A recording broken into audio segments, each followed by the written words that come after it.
Welcome, my dear students. I hope you are doing well. तो next chapter हम start करते हैं, that is mineral nutrition, and this is the chapter number 12th of NCERT class 11. और ये equally beneficial है आपके NEET examination के लिए, तो बिल्कुल शांत होकर इसे पढ़ना है. मिनरल न्यूट्रिशन में बहुत ज़्यादा आपको मेमोराइज करने वाली ये चैप्टर है, उसको याद करना पड़ता है, थोड़ा सा रटना पड़ता है. हालांकि चीज़ें ऑलरेडी आपने पीछे बहुत सारे डिस्कशंस कर लिए हैं, तो बच्चों ये बहुत इजी हो जाएगा, बहुत टफ तो नहीं रहेगा आपके लिए. बायोमॉलिक्यूल्स आपने पढ़ लिया है, इसलिए यहाँ पे ये थोड़ा सा आसान हो जाएगा. ठीक है, सो दिस इज पार्ट 1, और यहाँ पे हम methods to study the mineral requirement of plants, specially इसमें हम लोग पढ़ेंगे हाइड्रोपोनिक्स के बारे में. ठीक है बच्चों, स्टार्ट करने से पहले सभी बच्चे जो नीट की प्रिपरेशन कर रहे हैं वो द कोशिका ऐप को डाउनलोड कर सकते हैं गूगल प्ले स्टोर से, या इस QR कोड को सीधे डाउनलोड कर सकते हैं. प्राइसेस बहुत ही अफोर्डेबल हैं, बहुत ही कम है, बहुत बहुत कम है. इतने कम प्राइस में इतने अच्छी क्लासेस आपको कभी नहीं मिलेंगी, तो जल्दी करिए, प्राइसेस नेक्स्ट ईयर और भी बढ़ जाएंगे. जल्दी ज्वाइन करिए. चलिए शुरू करते हैं. तो न्यूट्रिशन के इस पहले हिस्से में जहां पे हम सबसे ज्यादा ये समझने की कोशिश करेंगे कि कौन कौन से ऐसे एलिमेंट्स हैं जो कि एक प्लांट के डेवलपमेंट के लिए बहुत जरूरी होते हैं. तो इसमें आखिर हम समझेंगे कैसे कि किस तरह से कौन कौन से एलिमेंट के रिक्वायरमेंट है. तो देखो बेटे, यहाँ पे एक चीज आ रहा है हाइड्रोपोनिक्स करके, है ना. अब ये क्या चीज है, क्या बोला है, उसके पहले मैं आपको एनसीईआरटी की लाइंस पढ़ दूं, जैसा कि हमेशा करता हूं, क्योंकि हो सकता है आपको ऐसी कोई लाइन हो जो ना समझ में आ रही हो. तो एनसीईआरटी हमेशा पढ़ लीजिए मेरे साथ. ओके, चलिए शुरू करते हैं. The basic need of all living organisms are essentially the same, मतलब खाना पीना, रोटी कपड़ा मकान, कुछ ऐसा ही कहिए. तो प्लांट्स के लिए भी वैसा ही होगा, मतलब रेस्पिरेशन करना है, उनको फूड चाहिए, तो बेसिक चीज हमेशा सेम रहती है. They require macromolecules like carbohydrate, protein, fat, है ना. बायोमॉलिक्यूल में आपने समझा, तो ये मैक्रोमॉलिक्यूल्स होंगे. ठीक, एंड पानी तो चाहिए चाहिए, जल ही जीवन है ना. इसके अलावा उनको मिनरल्स भी चाहिए होते हैं for their proper growth and proper development, ताकि अच्छा डेवलपमेंट और ग्रोथ हो पाए. अब ये जो मिनरल की कहानी है, ये एनिमल्स को भी उतनी ही जरूरत है जितनी की प्लांट्स को, लेकिन हम पढ़ रहे हैं प्लांट फिजियोलॉजी, तो फिलहाल हम कहेंगे यहाँ पे प्लांट के रेस्पेक्ट में स्पेशली बात करेंगे. तो मिनरल्स भाई सबको चाहिए, बैक्टीरिया हो, क्या होते हैं, पंचाई हो, प्लांट हो, ग्रीन प्लांट्स हो या एनिमल्स हो, लेकिन तरीका अलग अलग हो सकता है और कंसंट्रेशन अलग अलग हो सकते हैं. ये समझ में आ गया. इस पूरे चैप्टर में हम इनऑर्गेनिक प्लांट न्यूट्रिशन की बात करेंगे. ये ज्यादा हमारा फोकस कहां रहेगा, इनऑर्गेनिक प्लांट न्यूट्रिशन. ठीक है, और यहां पे हम पढ़ेंगे कि कौन कौन से जरूरी यानी एसेंशियल एलिमेंट्स हैं जो ग्रोथ और डेवलपमेंट को अच्छे से प्रमोट करते हैं. तो हमारा मेन फोकस यहाँ पे यही होने वाला है. You will also study the role of essential elements, कि उनका ग्रोथ और डेवलपमेंट में क्या ही रोल है, इनकी कमी से क्या हो सकता है, डेफिशिएंसी में क्या हो सकता है, प्रॉब्लम क्या आएगी ग्रोथ में, स्टंट होगा, क्या होगा, व्हाटएवर, है ना, सिम्टम्स क्या होंगे. तो ये एसेंशियल एलिमेंट्स की हम कहानी को इस पूरे चैप्टर में डिफरेंट पार्ट वाइज, एक साथ तो पढ़ेंगे नहीं हम लोग, पार्ट वाइज ही पढ़ेंगे, क्योंकि एक साथ तो बहुत बड़ा चैप्टर हो जाएगा, तो समझेंगे. चलिए आगे बढ़ते हैं और समझते हैं. तो कहानी आती है सन 1860 1860 में. जूलियस वॉन शैक्स ये एक जर्मन बॉटेनिस्ट हुआ करते थे, और इन्होंने पहली बार, मतलब होता तो अनादिकाल से ये है, जब से मनुष्य पेड़ पौधों को खा रहा है, लेकिन साइंटिफिक तरीके से पहली बार ये जो जर्मन बॉटेनिस्ट आपको दिख रहे हैं, जूलियन वॉन शैक्स, इन्होंने पहली बार प्लांट्स को ग्रो कराया बिना सॉइल के. सबसे बड़ी बात है ना, विदाउट सॉइल. तो इन्होंने एकदम एक्सपेरिमेंटल तरीके से, विदाउट सॉइल, इन्होंने ग्रो कराया प्लांट्स को और ये चेक करा और फिर उसको समझाया भी। भाई जाहिर सी बात है, डिस्कवरी की इन्होंने। इस पूरी ब्रांच को जहां पे कि जूलियस वॉन सैक्स ने प्लांट्स को ग्रो कराया बिना सॉइल के, विदाउट सॉइल। कहां ग्रो कराया? वाटर के अंदर कुछ मिनरल्स को मिला करके ग्रोथ करा दी, बढ़िया डेवलपमेंट भी करा दिया। तो इस पूरी ब्रांच को जहां पे कि प्लांट डेवलप होते हैं बिना सॉइल के, पानी के अंदर होते हैं, मिनरल्स की मदद से होते हैं, इस पूरी की पूरी स्टडी को ही हाइड्रोपोनिक्स कहा जाता है। तो आपको अब अंदाजा हो गया होगा कि हाइड्रोपोनिक्स का मतलब, hydro means water, hydro plus ponics, समझ में आ गया? यानी वाटर के अंदर पेड़ पौधों का पूरा development with accurate amount of nutrition. So this is what simply hydroponics. समझ में आया बच्चों कि हाइड्रोपोनिक्स का मतलब क्या हो गया? यही हुआ। So for the first time, पहली बार पूरे इतिहास में, है ना, साइंटिफिक तरीके से बात हो रही है, that plants could be grown to maturity in a defined nutrient solution in complete absence of soil. तो जूलियस वॉन सैक ने ये सबसे पहली बार साइंटिफिक तरीके से, एकदम प्लांट तरीके से ये प्रूफ किया, ये ग्रोथ भी कराया प्लांट्स को और दिखाया कि अगर वाटर के अंदर सही न्यूट्रिएंट सॉल्यूशन हम मिलाएं, मतलब वाटर के अंदर ही न्यूट्रिएंट्स मिलाएंगे तो जो सॉल्यूशन बनेगा वो प्रॉपर हो, निश्चित तरीके का न्यूट्रिएंट सॉल्यूशन हो, और अगर मिट्टी पूरी तरह से गायब हो, सॉइल ना भी हो, तो भी प्लांट्स का ग्रोथ होगा, बहुत अच्छे से होगा। तो ये जो टेक्निक है, यानी this technique of growing plant in nutrient solution, है ना, वाटर लाइक सॉल्यूशन के अंदर जो ये टेक्निक है जिसमें कि प्लांट्स ग्रो कर जाते हैं, इसको कहा जाता है हाइड्रोपोनिक्स। हाइड्रोपोनिक्स। तो यहां पर दिखाया जा रहा है कि किस तरह से ये एक मोटर लगा हुआ है नीचे जो वाटर को ऊपर पंप कर रहा है, और यहां पर मिनरल्स आप ये देख पा रहे हो, बॉटल है, बॉटल यहाँ पे और भी कुछ बॉटल रखे हुए हैं अलग अलग न्यूट्रिएंट्स के, है ना, और इनको प्रॉपर अमाउंट में, थोड़े थोड़े अमाउंट में हम मिलाते हैं ताकि इस वाटर में न्यूट्रिएंट सॉल्यूशन जो बना हुआ है वो बना रहे।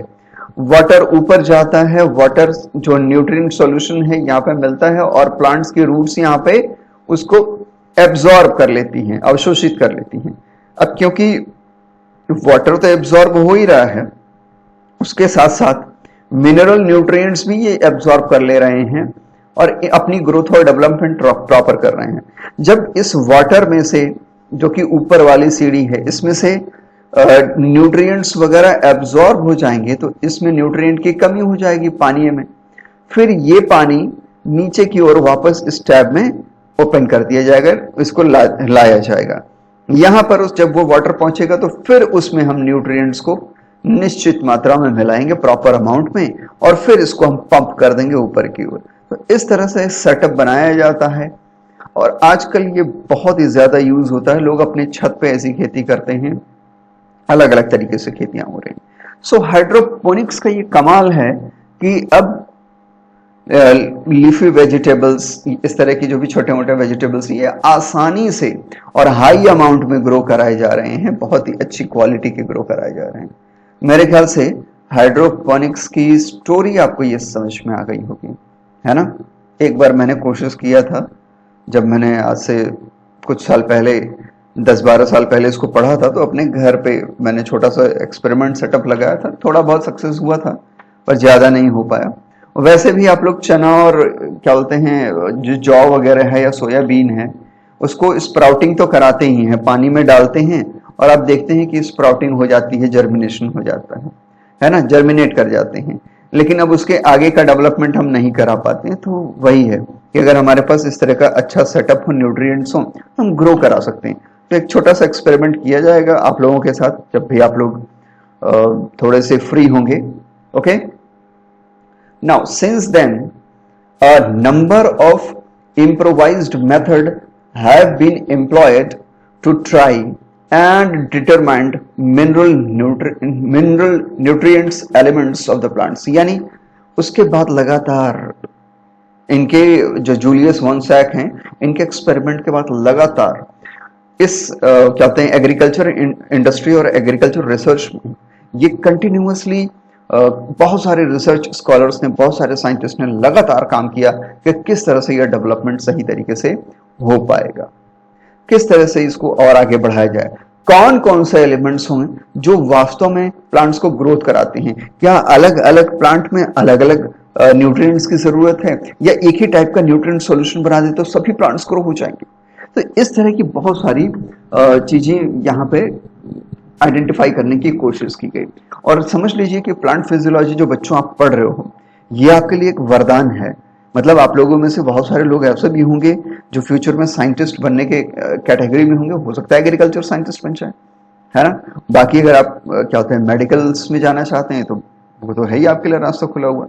बहुत सारे ऑप्शन होते हैं, डिपेंड करता है कि आपका मन कहाँ लग गया, ठीक है।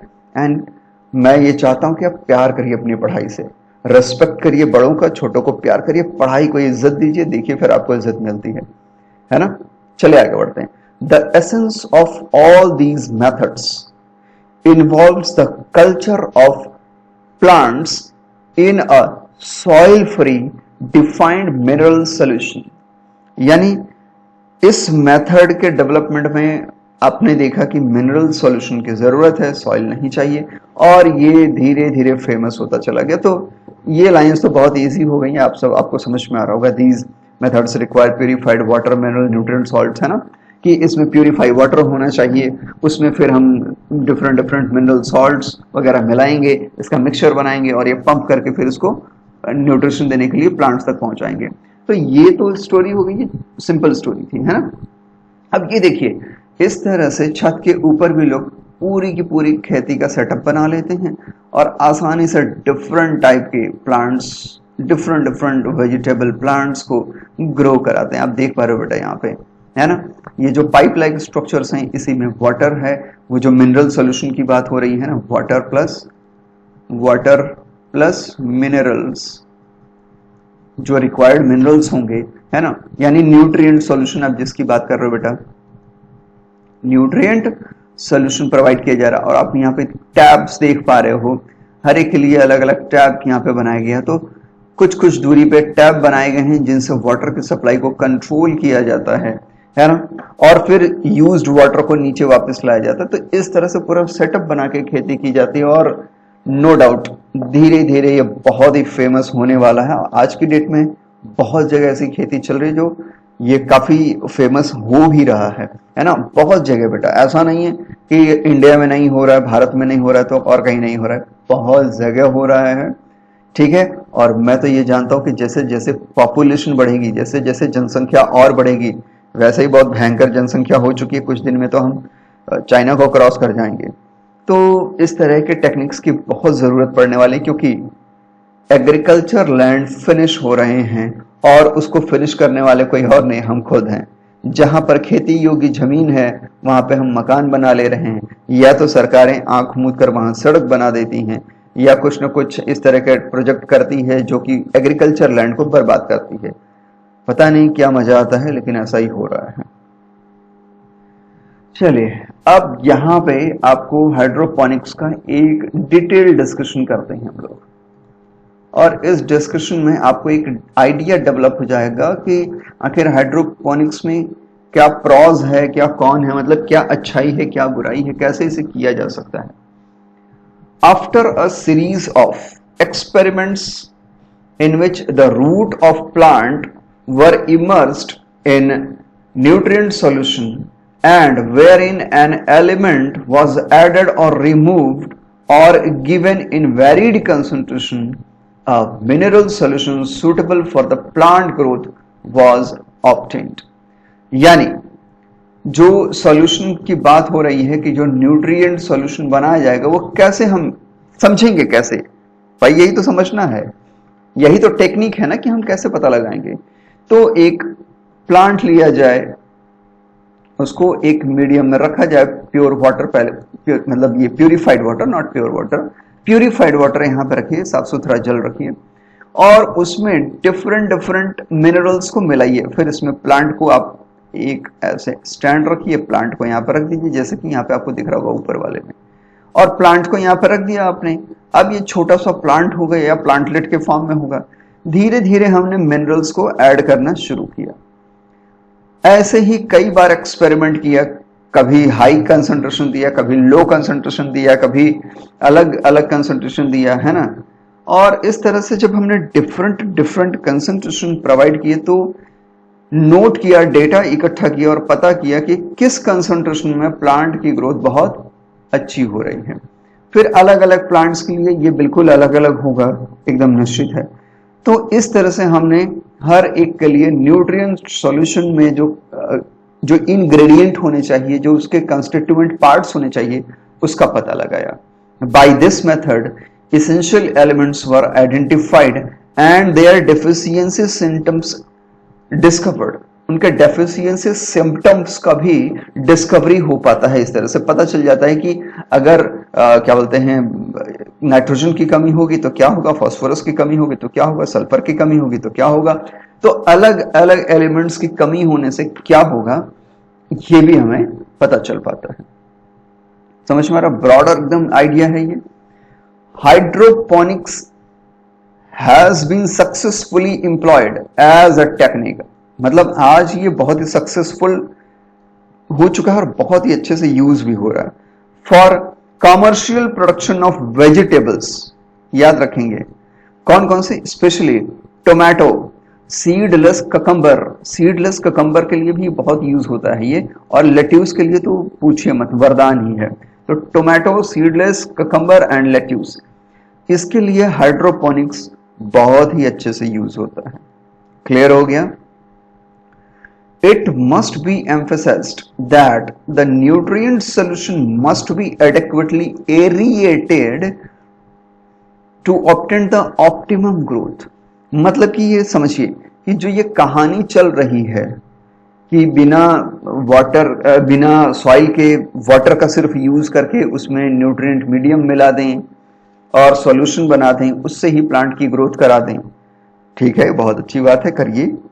लेकिन वहां पर एयर भी होना चाहिए, यानी वो जो सॉल्यूशन बनेगा, न्यूट्रिएंट का सॉल्यूशन बनेगा, उसमें पानी, उसमें बुलबुले होने चाहिए। उस वाटर मीडियम में, उस पानी वाले मीडियम में क्या होना चाहिए, बुलबुले होने चाहिए। बुलबुले क्यों होने चाहिए, एरिएटेड होना चाहिए। क्यों होना चाहिए, ताकि ऑक्सीजन की सप्लाई बनी रहे। अब आप सोच रहे होंगे क्या सर प्लांट्स अपने पत्ती में ऑक्सीजन बनाएंगे, काहे को अलग से ऑक्सीजन दे रहे हैं। अरे धैर्य धैर्य बालक धैर्य, समझते हैं क्यों। देखिए यहां पे दो फिगर है, एक ऊपर है और एक नीचे है भी। दोनों एक ही चीज है, दोनों को थोड़ा अलग अलग डिजाइन में बनाया गया है। नीचे वाले का पैटर्न आप पीछे देख चुके हो, खूब बड़ा सा कमरे में बनाया गया था, ये वही चीज है। अब ऊपर वाले को एक सिंपल सेटअप है, आप स्कूल में, कॉलेजेस में, यूनिवर्सिटीज में इस तरह का सेटअप बना सकते हैं और अपना एक्सपेरिमेंट को कंप्लीट कर सकते हैं। लगभग आपको 3 महीने लगेंगे, इस 3 महीने में आपका एक्सपेरिमेंट पूरा हो जाएगा। कंफर्म हुआ। अब चलिए, एक ग्लास यानी शीशे का या पारदर्शी ट्रांसपेरेंट हमने पॉड लिया, ठीक, उसमें हमने पानी डाला, सेटअप तैयार कर लिया। उसके बाद ऊपर इस पे कुछ हमने कवर रखा। वो कवर कुछ इस तरह का था कि उसमें 2-3 होल्स हमने बनाए। एक तरफ फनल हमने लगाने के लिए जगह बनाया उस कवर पे, दूसरी तरफ प्लांट को अंदर आने के लिए हमने फनल बनाया। और याद रखेंगे कि प्लांट के अगल बगल हम क्या करेंगे, थोड़ा सा नरम रुई मिला देंगे ताकि ये इसमें सॉफ्ट होगा ये प्लांट, तो कहीं ऐसा ना हो कि इसके हार्ड प्लास्टिक में घिस के टूट जाए, बर्बाद हो जाए। इसलिए हमेशा सॉफ्ट कॉटन्स की एक बाउंड्री लगा देंगे। ठीक इसी तरह से एरिएटेड ट्यूब्स हमने यहाँ पर लगा दिया और बाहर से एयर सप्लाई दिया, चाहे वो पंप करके देना पड़े और चाहे वो जैसे आप दें, है ना। मतलब जो वातावरण में हवा है उसकी बात हो रही है। इसके थ्रू एयर अंदर आएगा और अंदर एयर मिलेगा। अब आप कहेंगे वही तो बात है सर, हम समझ नहीं पा रहे हैं, अंदर एयर क्या करेगा, है ना। आप बार बार कह रहे हो एयर दे देंगे, अरे एयर क्या करेगा अंदर। सुनिए, जो बाहर का एयर है एटमॉस्फेयर में, आप समझते हैं कि इसमें O2 भी हाई कंसंट्रेशन में होता है, बाकी गैसेस भी होती है, जैसे नाइट्रोजन हो गया और CO2 भी हो गया, अदर गैसेस बहुत सारी, लेकिन O2 की कंसंट्रेशन काफी ठीक ठाक है, अच्छी है। तो जब यहाँ पर ये एयर इसके अंदर बार बार पंप किया जाएगा तो इसमें O2 डिसॉल्व होने की क्षमता बढ़ जाएगी, यानी इस पानी में, क्योंकि ये पानी तो हम बदल नहीं रहे ज्यादा, है ना, ये वैसे ही रख रहे हैं, थोड़ा सा ऐड भले कर देंगे ऊपर से, पर इसको चेंज नहीं कर रहे हैं। और नीचे वाले जो सेटअप है इसमें क्या होता है कि हम वाटर को ही चेंज कर लेते हैं, तो उसमें ये प्रॉब्लम नहीं आती है कि उसको ऑक्सीजन देना है, एरिएटेड करना है, क्योंकि ऑलरेडी वहां पे फ्रेश वाटर को ही बार बार लाते हैं जो ऑलरेडी पहले से ही एरिएटेड है ना। लेकिन अगर हम ऊपर वाले की तरह रिजिड सेटअप बनाते हैं, इसको कहते हैं रिजिड सेटअप, ऐसा सेटअप जो एक बार हमने बनाया और ये एक्सपेरिमेंट के रिजल्ट तक वैसे ही रहेगा, इसमें हम न्यूट्रिएंट्स को मेनली सिर्फ ऐड करते रहते हैं या वाटर भी ऐड करते रहते हैं, तो नॉर्मली ऐसा होता है, लेकिन इसमें हम वाटर को कहीं से निकाल नहीं रहे हैं। हम तभी वाटर या न्यूट्रिएंट सॉल्यूशन ऐड करते हैं जब रूट्स एब्जॉर्ब कर लेती हैं पानी को और ये ट्रांसपिरेशन के फॉर्म में, वाटर गैसियस फॉर्म में, ट्रांसपिरेशन के फॉर्म में बाहर निकल जाता है। ये समझ में आ रहा ना। इसलिए हमने जो वाटर या न्यूट्रिएंट मिला भी रहे हैं उसके अलावा इसलिए अलग से एरिएशन ट्यूब चाहिए जो कि अंदर एयर को पंप करेगा और ज्यादा से ज्यादा अमाउंट में ऑक्सीजन को इस सॉल्यूशन में डिसॉल्व करने की कोशिश करेगा। तो यहां पर DO काफी ठीक ठाक रहेगी और BOD काफी कम रहेगी, बायोकेमिकल ऑक्सीजन डिमांड कम हो जाएगी। इसकी वजह से क्या होगा सर, ये तो आपने बता दिया, डिसॉल्व ऑक्सीजन होगा, BOD होगा, बायोकेमिकल ऑक्सीजन डिमांड, तो होगा क्या, इस पानी में वाटर में ऑक्सीजन मिल जाए, डिसॉल्व हो जाए तो क्या होगा। देखिए, रूट्स को रेस्पिरेशन करना है, मतलब कोई भी लिविंग ऑर्गेनिज्म उसको रेस्पिरेशन करना है, याद रखना क्या करना है, रेस्पिरेशन करना है। और यूकैरियोटिक ऑर्गेनिज्म है और ये नॉर्मली यहाँ पे प्रेजेंट है, तो आप कह सकते हैं कि मैक्सिमम टाइम में रेस्पिरेशन को कंप्लीट होने के लिए ऑक्सीजन की जरूरत पड़ती है, यानी इस ऑक्सीजन का ही ये यूज करके अपना रेस्पिरेशन फाइनल कर पाते हैं। समझ में आ गया, इसलिए एरिएशन ट्यूब की भी काफी जरूरत पड़ती है। ओके, अब ये एक सिंपल सा चलता फिरता डायग्राम है, सेटअप है, हाइड्रोपोनिक्स दिखाने की कोशिश की गई है। ऊपर छोटे छोटे पॉट्स में प्लांट्स लगा दिए गए हैं और इनको एक बड़े से रेक्टेंगुलर पॉड में रख दिया गया है। ये बिल्कुल फ्री होंगे, इसमें मिट्टी नहीं होगा, नीचे रूट्स होंगे उस पॉड में, बस उसको होल्ड करने के लिए रखा गया है। आप देख पा रहे हो कि यहाँ पे पंप लगा हुआ है जिसमें हम बाहर से न्यूट्रिएंट सॉल्यूशन वगैरह मिला रहे हैं। इसमें न्यूट्रिएंट सॉल्यूशन वगैरह जब इसमें मिला रहे हैं फिर ये पंप करके ऊपर पहुंचा दे रहा है। अब ऊपर जो है ये न्यूट्रिएंट सॉल्यूशन है, इसको यूज कर रहे हैं प्लांट्स, है ना, और ये ऑक्सीजन का भी यूज कर पा रहे हैं, इसमें हम फ्रेश एयर को मिला दे रहे हैं तो ऑक्सीजन वगैरह यूज हो रहा है। ठीक, उसके बाद जब ये वाटर यूज हो गया, इसके मिनरल यूज हो गए, इसको नीचे की ओर फ्री कर दिया जाता है कि भाई चले आओ अब यहाँ पे। अब यहाँ पर जब ये चला आया तो इसको क्या करेंगे कि इसको एयर पंप के थ्रू एरिएशन देंगे और इसके अलावा इसमें हम मिनरल्स मिला देंगे। तो नीचे 2-3 काम कर लिए जा रहे हैं, एयर पंप के थ्रू इनको एयर भी प्रोवाइड कर रहे हैं ताकि ठीक ठाक अमाउंट में ऑक्सीजन भी पहुंचे और मिनरल्स भी मिला रहे हैं। तो एक प्रॉपर मीडियम हमने नीचे तैयार कर दिया, न्यूट्रिएंट मीडियम, और फिर इसको अगेन हमने लेफ्ट साइड वाले पंप से ऊपर की ओर भेज दिया। तो ऊपर जो ग्रोइंग ट्रे है इसको बोलते हैं ग्रोथ ट्रे, इनफ्लो हो रहा है यहाँ पर, है ना। तो ग्रोथ ट्रे में ये वाटर पहुंच गया मिनरल और फिर वहां पे ग्रोथ होगी प्लांट्स की। फाइनली जब वो यूटिलाइज हो जाएगा वाटर तो ये ओवरफ्लो होके नीचे चला आएगा, या कई बार टैप ओपन करने का भी वहां पे रास्ता होता है, चलाता है। एक सिंपल सा रिप्रेजेंटेशन था। This is all about the hydroponics. बहुत इजी था ना, ठीक है, मस्त होके पढ़िए। जहां दिक्कत होगी आप मुझसे पूछ सकते हैं दोबारा। और हाँ, चैनल को सब्सक्राइब जरूर करिए, बच्चों पसंद आती है तो सबको शेयर करिए और द होशिका ऐप को डाउनलोड करिए अगर आप सीरियस हैं अपनी स्टडीज को लेके। गॉड ब्लेस यू, जय हिंद।